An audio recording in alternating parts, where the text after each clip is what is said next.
Ven Espíritu Santo, inflama nuestros corazones en las ansias redentoras del corazón de Cristo, para que ofrezcamos de veras nuestras personas y obras en unión con Él por la redención del mundo. Señor mío y Dios mío Jesucristo, por el corazón inmaculado de María me consagro a tu corazón, y me ofrezco contigo al Padre en tu santo sacrificio del altar, como mi oración y mi trabajo, sufrimientos y alegrías de hoy, en reparación de nuestros pecados y para que venga a nosotros tu reino. Te pido en especial por el Papa y sus intenciones, por nuestro obispo y sus intenciones, por nuestro párroco y sus intenciones. Oh Señora mía, oh Madre mía, yo me ofrezco del todo a ti, y en prueba de mi filial afecto te consagro en este día mis ojos, mis oídos, mi lengua y mi corazón. En una palabra, todo mi ser, ya que soy todo tuyo, oh Madre de bondad, guárdame y defiéndeme como cosa y posesión tuya. Amén. Nuestra Señora de los Apóstoles, ruega por nosotros. Vamos a contemplar este Evangelio que la Iglesia nos propone para este día de hoy, para este lunes, y le pedimos al Señor que este Evangelio nos haga entrar profundamente en el misterio de su corazón, de esa compasión de Jesucristo, que nos quiere, que nos cuida, que nos mima de una manera tan impresionante y que muestra en nosotros toda su ternura, toda su delicadeza, toda su suavidad. Dice así el Evangelio. Vamos a ver. Dice el Evangelio de esta manera.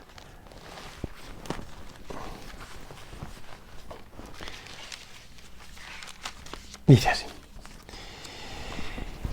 Estaba un sábado enseñando en una sinagoga y había una mujer a la que un espíritu tenía enferma hacía 18 años. Estaba encorvada y no podía en modo alguno enderezarse. Al verla Jesús la llamó y le dijo: mujer, quedas libre de tu enfermedad. Y le impuso las manos. Y al instante se enderezó y glorificaba a Dios. Pero el jefe de la sinagoga, indignado de que Jesús hubiese hecho una curación en sábado, decía a la gente: hay 6 días en que se puede trabajar, venid pues esos días a curaros, y no en día del sábado. Le replicó el Señor: hipócritas, ¿no desatáis del pesebre todos vosotros en sábado a vuestro buey, a vuestro asno, para llevarlos a brevar? Y a esta, que es hija de Abraham, a la que ató Satanás hace ya 18 años, ¿no estaba bien desatarla de esa ligadura en día de sábado? Y cuando decía estas cosas, sus adversarios quedaban confundidos, mientras que toda la gente se alegraba con las maravillas que hacía, ¿no? Es un texto precioso, que muestra este corazón compasivo de Jesús, este corazón misericordioso del Señor, ¿no? Que entiende que todo está puesto para que el hombre recupere su dignidad de hijo de Dios y de interlocutor de Dios, ¿no? Y que el pecado original, cuya manifestación, una de ellas, la enfermedad, lo que hace es intentar impedir ese diálogo entre el hombre y Dios, ¿no? De hecho, es precioso como comienza el Evangelio diciendo que Jesús está enseñando en la sinagoga, ¿no? Ese oficio de magisterio de Jesús que enseña, que va a la sinagoga en sábado. Jesús que se hace partícipe de la fe de su pueblo y que, por eso cuando luego lo condenen como blasfemo, no tiene ningún sentido, porque Jesús se había presentado siempre como un hombre religioso y participa de esa fe sencilla del pueblo que todos los sábados iba a cumplir con el Shabbat, con el tiempo sagrado, a ir delante de Dios tranquilamente, ¿no? A la sinagoga, a escuchar la palabra, a empaparse de la palabra, a que alguien le ayude a interpretar la palabra, ¿no? Y Jesús está en ese ambiente como sereno de enseñanza, de magisterio, de oración, ¿no? Dice, y había una mujer a la que un espíritu tenía enferma hacía 18 años. O sea, es una mujer dominada por este espíritu inmundo que lleva toda la vida, 18 años, lleva ahí en la sinagoga, casi formando parte ya del mobiliario de la sinagoga. Todo el mundo sabía quién era porque la veían, todos los sábados iba desde hacía 18 años, y es una mujer con una característica especial que hace que todo el mundo la mire, ¿no? Dice el Evangelio, es muy interesante esto, porque dice, estaba enferma hacía ya 18 años, dice, estaba encorvada y no podía en modo alguno enderezarse, Estaba encorvada, ¿no? Y no podía en modo alguno enderezarse. Y hay una llamada, porque hay una traducción literal que dice no podía en modo alguno levantar del todo la cabeza. No podía levantar del todo la cabeza, ¿no? Y esa traducción que es literal, ¿no? A mí me gusta más. No podía levantar del todo la cabeza. Estaba encorvada y no podía levantar del todo la cabeza. ¿Por qué me gusta más? Porque yo creo que indica con más fuerza la gravedad de la situación de esta mujer. Estaba encorvada en primer lugar. Encorvada es como replegada sobre sí, ¿no? Por la enfermedad que tuviese, pero esa actitud como de replegado sobre sí es como hundido, abatido, como aplastado por la realidad, por su historia misma, ¿no? Y no podía levantar del todo la cabeza. De hecho, me recuerda el fariseo y el publicano que se quedaba al fondo de la sinagoga y no levantaba la cabeza y decía: Señor, ten piedad de mí que soy un pecador. No, el publicano no, el fariseo decía: te doy gracias porque no soy como ese, un ladrón, adúltero, no sé cuántos, ¿no? Y el pobre publicano no se atrevía a levantar la mirada, la cabeza, y decía: Señor, ten piedad de mí que soy un pecador, ¿no? Bueno, pues esta mujer está encorvada y no es capaz de levantar del todo la cabeza, ¿no? Pero está encorvada, como hundida, aplastada. Y a mí me gusta mucho esta definición de esta mujer, porque me parece que es una definición que se nos puede aplicar a casi todos, ¿no? Porque en esa batalla que tenemos nosotros por la santidad, ¿no?, se une la batalla por la virtud. La virtud es una cuestión moral, la santidad es una relación de amor. Una es consecuencia de la otra, pero no es lo mismo, ¿no? Aunque a veces nosotros pretendemos identificarlas y ponemos toda la santidad en el acopio de virtudes, en vivir según unos patrones, y eso no es la santidad, eso es ser un buenísimo, un cumplidor, un moralmente íntegro. La santidad es amar profundamente al Señor y ser profundamente amado por el Señor, vivir ese diálogo de amistad entre Dios y yo, ¿verdad? El caso es que esta mujer vive como encorvada y no levanta del todo la cabeza. Entonces, el diablo muchas veces lo que nos hace que cometamos un pecado. Generalmente al diablo no le cuesta mucho hacer que caigamos en pecados más bien pasionales, como de las pasiones más inmediatas y más fáciles del ser humano: la gula, la ira, la lujuria, la pereza. Son pasiones como muy, muy patentes, muy fáciles de tropezar en ellas, ¿no? Pero al diablo le da igual que cometamos un pecado en esas pasiones, porque lo que le interesa al diablo es hundirnos. O sea, nosotros estamos hechos para mirar a Dios y no comete un pecado, ¿vale? Pero que siga mirando a Dios. No, el diablo lo que quiere es quitarnos la mirada de Dios y hundirnos. ¿Y cómo lo hace? Pues hace, por ejemplo, que una persona tenga un arrebato de ira. Ya está, tiene un arrebato de ira. Solo ha sido un arrebato de ira, que no está, o sea, está mal, pero vamos, que es un arrebato de ira ya.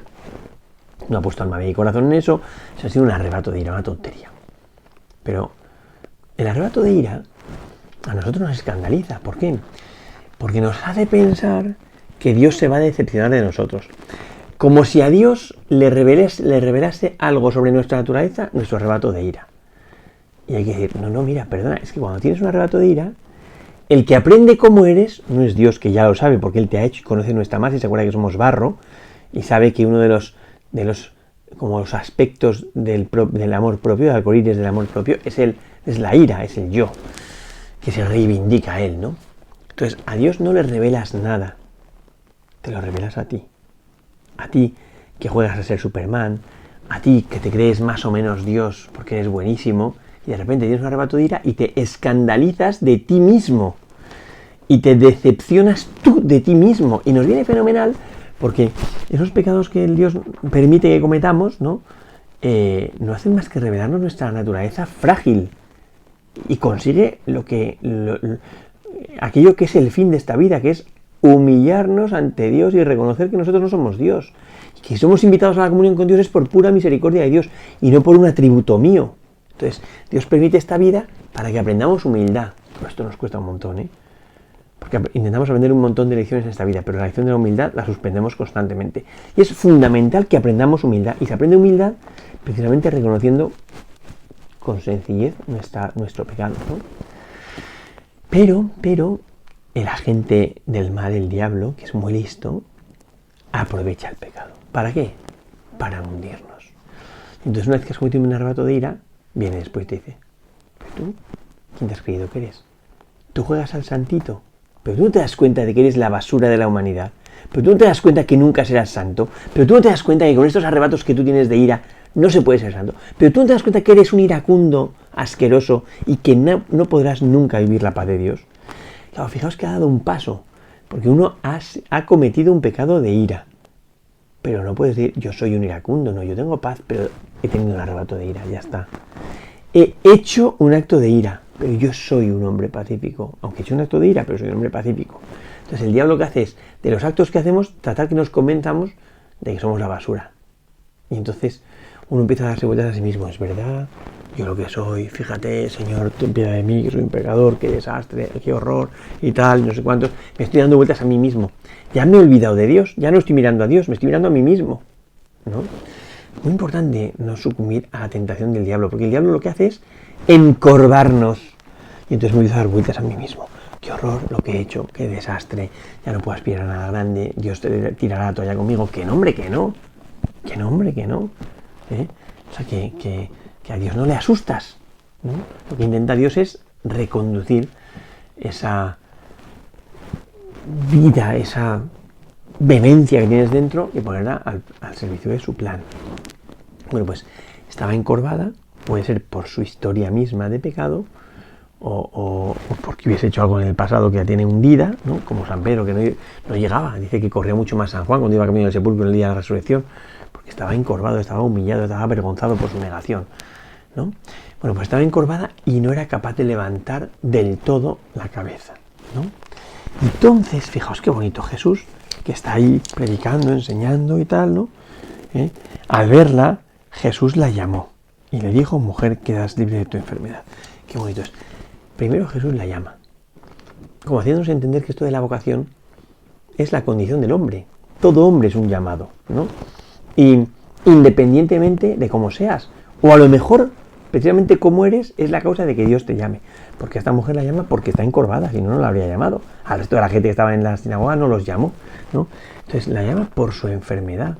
O sea, el motivo de que Jesús se fije en ella es su enfermedad. Qué cosa más bonita, ¿no? Lo que le avergonzaba, lo que le hundía durante tanto tiempo se convierte en el motivo de la atracción de Dios. Jesús la llamó y después le dijo, mujer. Le trata con el mismo trato que a María, que a la Virgen al pie de la cruz, mujer, ahí tienes a tu hijo. O que a la mujer adúltera, mujer, nadie te ha condenado. Es el título de gloria, el título honorable.